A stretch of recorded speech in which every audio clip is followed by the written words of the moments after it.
Ótimo. O inverno está chegando. Podolsk, a apenas alguns quilômetros do Kremlin, o subúrbio congelado e abandonado de Moscou.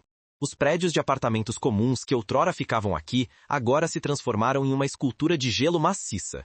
Esses monumentos formados pela água vazando de canos rompidos que congelam camada por camada no frio siberiano são um símbolo cruel de como a maior arma de Vladimir Putin se voltou contra ele. A chantagem energética do Kremlin, projetada para colocar a Europa de joelhos, agora voltou como um bumerangue, atingindo seu próprio povo dentro de suas casas com um frio de congelar os ossos. Isso não é mais uma guerra travada em linhas de frente. Como confirmado pelo Serviço de Inteligência Externa da Ucrânia, o SVRU, é uma realidade cruel e física sentida por milhões de civis russos em pelo menos 43 regiões dentro das paredes de suas próprias casas.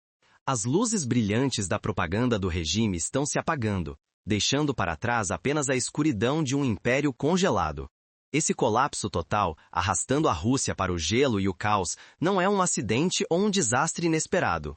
Pelo contrário, é a manifestação física de uma série de decisões frias, deliberadas e cruéis, tomadas nos salões dourados do Kremlin. As origens dessa falha sistemática, como detalhado por analistas, começaram com uma traição escondida nos números do Orçamento Federal de 2025. Vladimir Putin e seus tecnocratas enfrentaram uma pergunta simples, mas impiedosa, que determinaria o destino da Rússia: um novo tanque para enviar à frente ucraniana ou um cano que aquece a casa de uma idosa na Sibéria e que está se deteriorando? A resposta do Kremlin a essa pergunta foi sem hesitação: o tanque. Essa escolha foi assinada como uma sentença de morte para milhões de civis. Os números revelam a escala dessa escolha estratégica. Os gastos com defesa subiram a níveis sem precedentes, excedendo 7% do produto interno bruto e quase 40% do orçamento federal total. Isso significa alimentar uma máquina de guerra maciça no valor de 170 bilhões de dólares. Mas esse dinheiro tinha que vir de algum lugar, e o Kremlin colocou a faca no pescoço dos mais vulneráveis. Para financiar esse orçamento militar maciço, os fundos para habitação e serviços públicos foram cortados em 43% de uma só vez. Isso não foi apenas um corte orçamentário, mas também um ato de abandono do Estado contra seus próprios cidadãos. O reparo, a manutenção e a renovação das linhas vitais de uma infraestrutura que já estava pendurada por um fio, datando da era soviética e mantida com remendos por décadas, foram completamente cortados. Essa decisão equivalia a plantar uma bomba relógio, que deixou cidades por toda a Rússia indefesas contra o frio rigoroso do inverno que se aproximava. Estamos falando de 43 regiões em toda a Rússia sendo afetadas. O quadro diante de nós não é uma simples perda de conforto ou um inconveniente temporário. É uma paralisia sistemática que mina os pilares fundamentais da vida civilizada moderna. A morte congelante de uma cidade russa ocorre por meio de uma reação em cadeia, como dominós caindo um após o outro. Tudo começa com uma única falha: o aquecimento para. Quando a temperatura externa cai para menos 30 graus Celsius, os canos de água dentro dos edifícios congelam rapidamente e, em pouco tempo, estouram como bombas. Isso desencadeia a segunda etapa do desastre. Agora, não é só o aquecimento, mas os sistemas de água e esgoto que param completamente.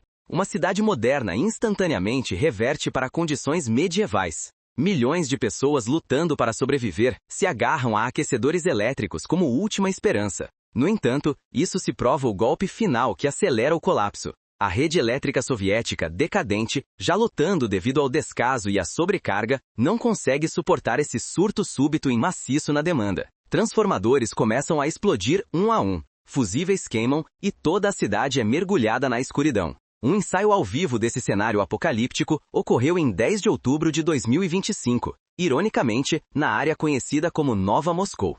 De acordo com relatos da mídia, uma falha na estação principal de transformadores que fornecem energia à área deixou dezenas de milhares de pessoas sem eletricidade ou água. Esse incidente foi um prenúncio de um colapso total maior.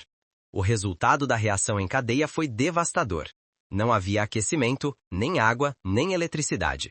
Os 3 pilares da civilização haviam desaparecido simultaneamente. As linhas de comunicação colapsaram, a internet caiu e as pessoas ficaram completamente isoladas do mundo exterior. Essa situação criou não apenas um colapso físico, mas também um ambiente caótico onde a autoridade estatal evaporou. A estabilidade prometida por Putin foi destruída dentro dos canos congelados. Isso não é a falha da infraestrutura de um país, mas a falha do contrato social de um governo. O investimento do Kremlin na guerra se transformou em uma arma que tornou suas próprias cidades inabitáveis, condenando seu próprio povo à escuridão e ao frio.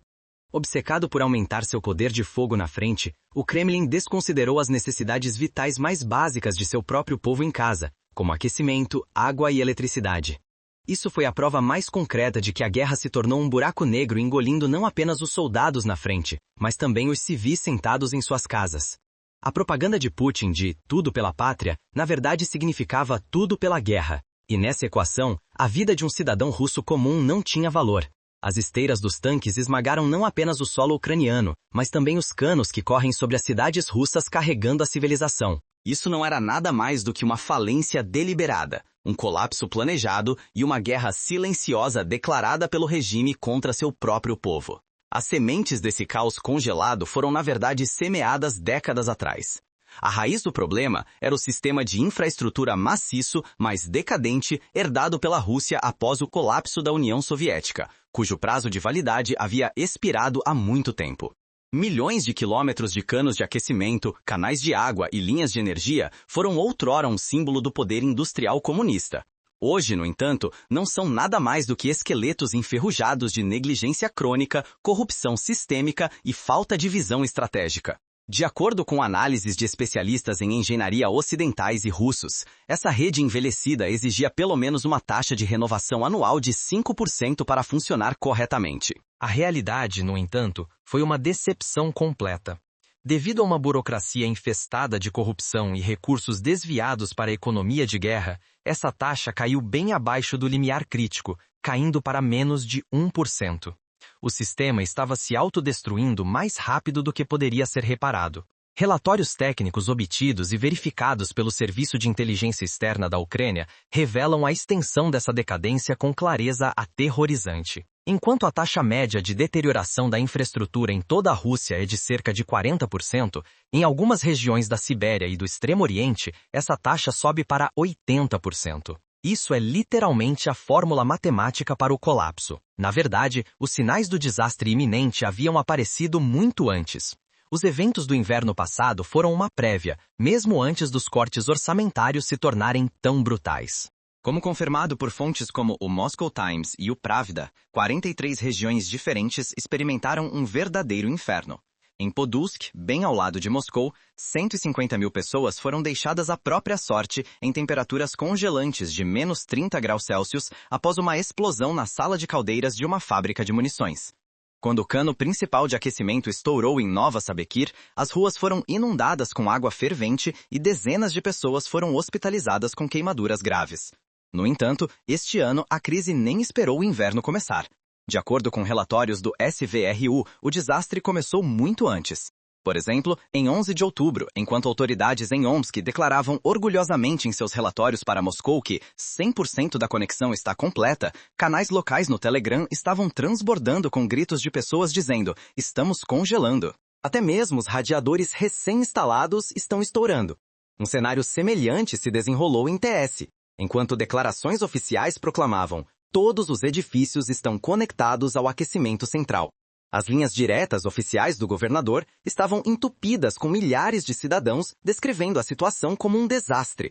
O aspecto mais trágico-cômico foi a defesa absurda oferecida por autoridades em Birobidzhan. As pessoas estão congelando porque não sabem como sangrar os radiadores. Isso foi um testemunho vergonhoso de quanto o Kremlin zomba de seu povo, de quanto despreza. De um lado, Vladimir Putin falando à nação de um palácio dourado, alegando que tudo estava sob controle. Do outro, uma idosa chorando desesperadamente porque a temperatura dentro de sua casa havia caído abaixo de zero. O abismo vasto entre esses dois exemplos mostra que a legitimidade da administração de Putin foi fundamentalmente abalada. Em outro exemplo, na cidade de Vysokoroi, na região de Khabarovsk, no Extremo Oriente, a sala de caldeiras principal pegou fogo em fevereiro. Isso significou que a temporada de aquecimento da cidade nem começou. Enquanto autoridades aconselhavam o público a estocar lenha para o inverno, essa situação era na verdade um prenúncio de um colapso sistêmico muito maior. O trailer do ano passado acabou, e este ano, o filme principal do desastre está estreando, estrelando milhões de pessoas deixadas para morrer pelo descaso deliberado do Kremlin. Há outra camada que adiciona a destrutividade dessa tempestade perfeita. Não se trata apenas de canos enferrujados, decadentes e prontos para explodir. Mesmo se esses canos estivessem intactos, de onde viria o combustível para produzir a água quente que fluiria por eles? Milhares de salas de caldeiras que aquecem a vasta geografia da Rússia, especialmente regiões com climas rigorosos como a Sibéria e o Extremo Oriente, operam não com sistemas modernos de gás natural, mas com carvão antiquado e óleo combustível pesado, conhecido como mazuti. É aqui que o colapso da frente interna dá um segundo golpe. Os ataques estratégicos de drones ucranianos em refinarias de petróleo russas, que aleijaram a capacidade de produção de combustível da Rússia, desencadearam uma crise de combustível sem precedentes dentro do país. Além disso, a falência das ferrovias russas, ou RSD, que se transformou em um pesadelo logístico, tornou impossível entregar esses combustíveis críticos às salas de caldeiras a milhares de quilômetros de distância. O resultado é um ponto de estrangulamento logístico completo. Quando o inverno chegar, essas instalações vitais não terão acumulado seus estoques de inverno. Os tanques estarão vazios. Isso é um desastre duplo. Os canos estão podres e os tanques estão vazios. O sistema congelará e travará internamente, incapaz de produzir uma única caloria de calor. A rede energética da Rússia está ofegante sob um ataque sem precedentes de duas frentes. Isso é um pensamento estratégico perfeito, atingindo o Kremlin tanto de dentro quanto de fora. O primeiro golpe vem de dentro. Décadas de negligência lançaram as bases para esse colapso. Solos de permafrost derretendo, combinados com mudanças climáticas, estão fazendo postes de energia no Ártico tombarem. Como visto no acidente de Nova Moscou, sobrecargas estão levando a incêndios irreparáveis em transformadores. E o mais crucial, um corte de 43% no orçamento de serviços públicos paralisou completamente as atividades rotineiras de manutenção e reparo. O sistema está apodrecendo de dentro para fora, se destruindo. No entanto, as forças armadas ucranianas transformaram essa fraqueza interna em uma arma estratégica afiada. O segundo golpe de fora entra em cena nesse ponto. Como confirmado por fontes abertas, as Forças Armadas da Ucrânia, a AFU, estão deliberadamente mirando na infraestrutura energética da Rússia, em centros logísticos militares-chave. Os ataques à usina de energia Lut, em Belgorod, em 6 de outubro, e as instalações energéticas em Rostov, em 1º de outubro, são os exemplos mais claros dessa estratégia. Esses ataques não apenas cortam as linhas de suprimento do Kremlin, mas também miram diretamente na infraestrutura energética da Rússia. Como resultado, não apenas a população civil nessas regiões, mas também bases militares, centros de comando e controle e sistemas vitais de defesa aérea são mergulhados em escuridão completa.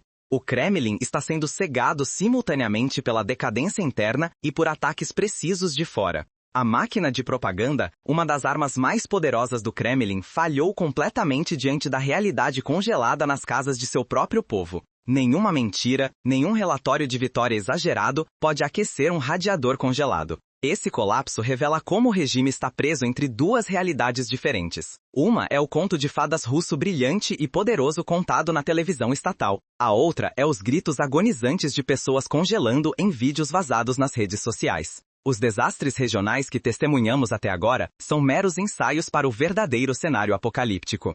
Neste inverno, quando a crise inevitavelmente atingir o coração do regime, ou seja, as metrópoles de Moscou e São Petersburgo, a Rússia estará à beira de uma explosão social como nunca viu antes.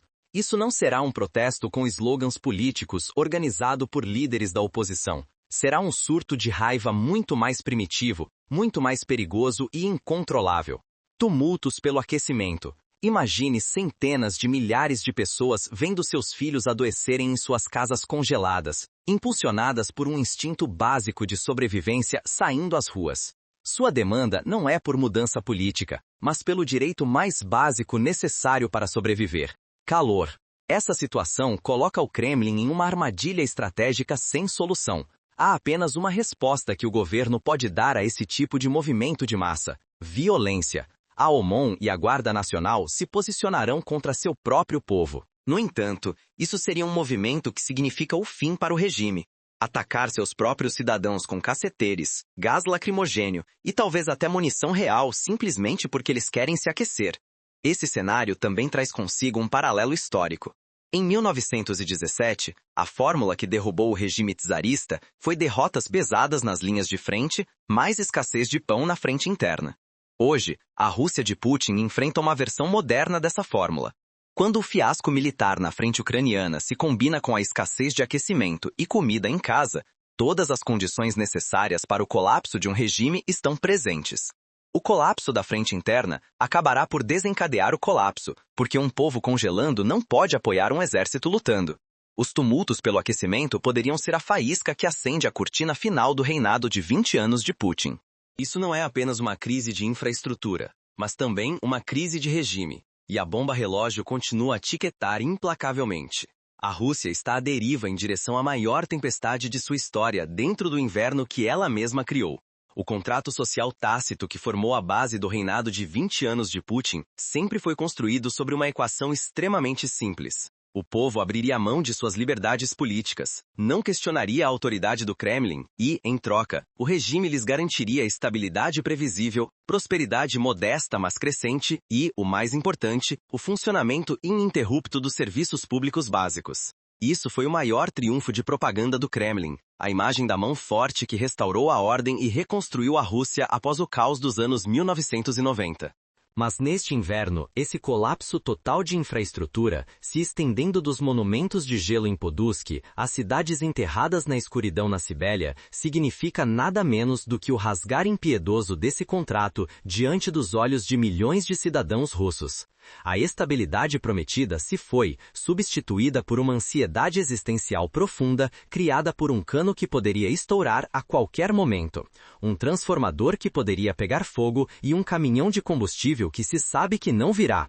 Isso não é apenas uma crise energética, é uma crise de confiança, derretendo a base de legitimidade do regime como solo congelado abaixo dele.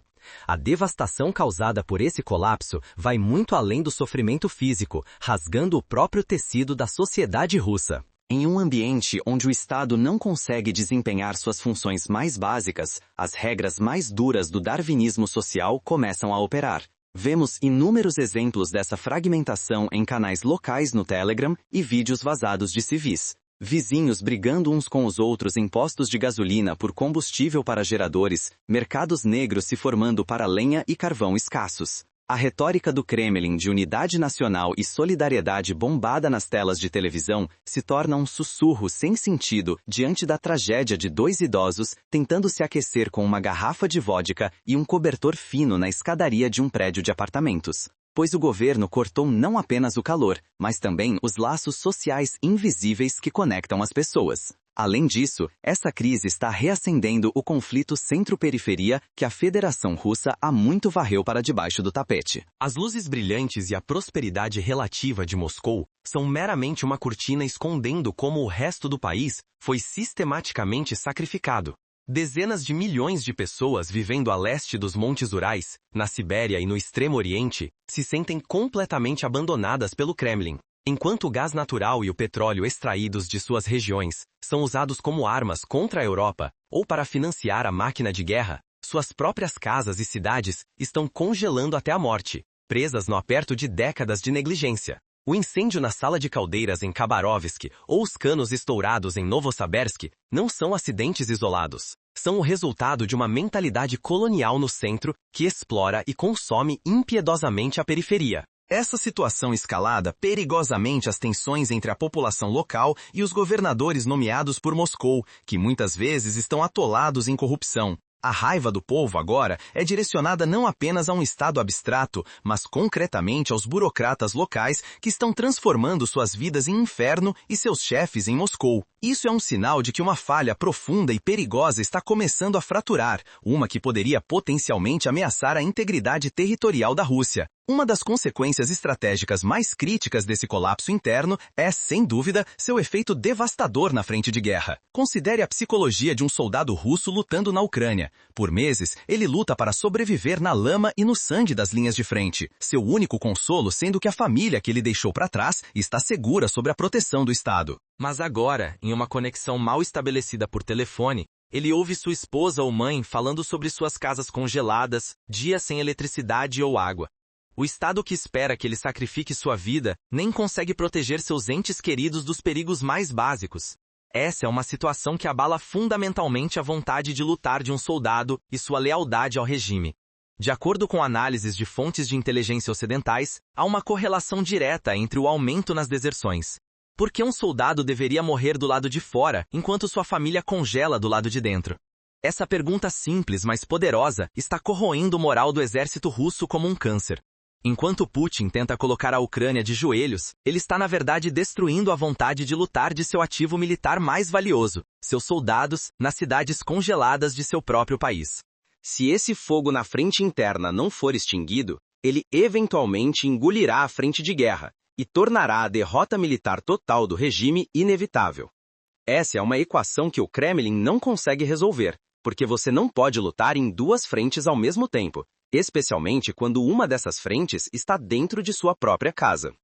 Esse colapso total não é apenas sobre canos estourando ou transformadores queimando. É a guerra silenciosa de Vladimir Putin contra seu próprio povo. Radiadores frios como gelo são a frente mais tangível dessa guerra. Mas o colapso está em todos os lugares. É um colapso econômico, que começou com uma crise de ovos nas prateleiras dos supermercados e continua com a inflação de alimentos atingindo 40%. É um desastre de saúde, onde medicamentos vitais para pacientes crônicos com diabetes, hipertensão e câncer estão indisponíveis nas farmácias.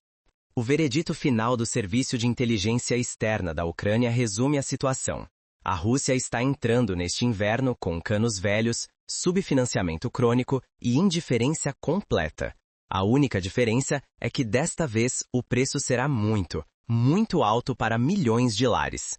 Isso é o destroço de um império congelado, pois o sonho de Putin de uma grande Rússia está morrendo silenciosamente nas casas frias de seu próprio povo. Então, o que você acha disso? Por favor, compartilhe seus pensamentos nos comentários.